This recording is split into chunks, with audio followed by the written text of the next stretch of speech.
So here we have a short summary of traditional Marxism and neo-Marxist views of religion. So Marxism and its views on religion.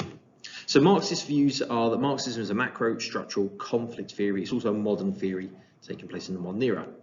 Now Marxist views oppose those of functionalism when it comes to the role of religion, arguing that society is actually unequal and is based on conflict rather than solidarity and unity.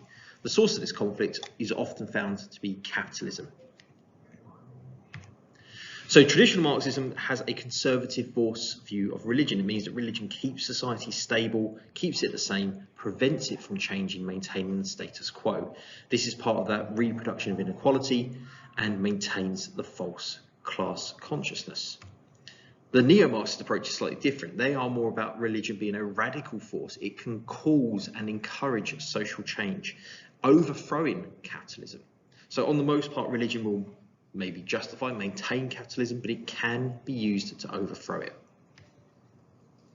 Now, under traditional Marxism, we have Marx.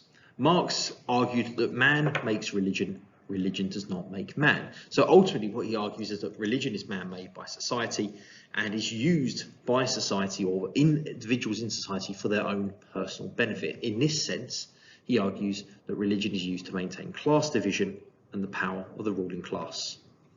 Marx identified two ideological functions of religion, two roles it performs. The first of these is its use as an instrument of oppression, and what this means is that religion justifies and reproduces the inequality we see. So often assuming that social orders are God-given, positions are natural, normal, and particularly that the bourgeoisie's dominant position in society is given by God and cannot be disputed.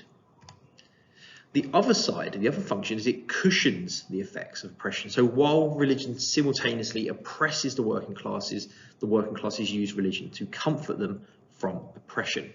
And what this does, as Marx argued when he talked about the opium of the people, is religion is used as a drug to ease the pain of the oppressed working classes. This means religion justifies inequality, helps them cope with inequality, and it prevents the proletariat leading the revolution. It stops any change and it keeps capitalism in power.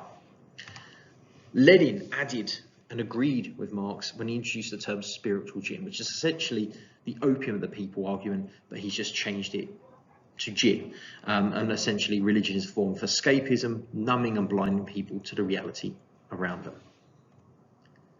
Now, under neo-Marxism, the first thinker we have is Gramsci. Gramsci introduces an interesting idea, and it highlights the separation between the economy and the church. This is a separation that traditional Marxism doesn't make.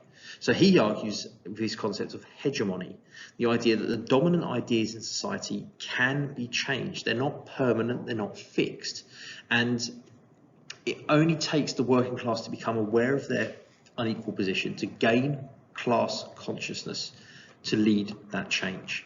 So, and essentially what Gramsci is arguing is that religion on some occasions can be used to support the interests of the oppressed and lead to social change, the change in the dominant ideology, rather than just continually maintaining that position. Maduro built on Gramsci's argument, essentially providing some examples. And what he argued was that in developing countries where the church and religion remain dominant and strong, they have some hegemonic influence. And particularly, he talked about how the religion and church can be used to lead social change. So this might be places like Latin America, where members of the clergy have the power and the voice to reflect the proletariat's weaker position and encourage them to overthrow the ruling classes. We also see Althusser bringing his ideas of the ideological state apparatus again. Now, Althusser distinguishes between the two. Ideological state apparatus are ideas spread by institutions, the institutions spreading ideas. RSAs, the repressive state apparatus, are institutions like the police, which use force to exert control and keep social order. What Althusser argues is that religion is an ISA. It can be used to create change. However, the police do and can respond to this, and obviously this is what can prevent social change. So actually, religion can cause social change if it can overcome the repression of the RSAs. And all three of these neo-Marxist arguments support the idea of liberation theology, and essentially argues that religious beliefs and texts can be used to justify the working class revolution. It can support and encourage the working class to take action against their oppression. Ultimately, as we said before, maintaining or encouraging the class consciousness to develop.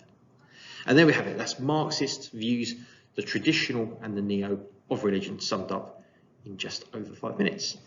Thanks for watching.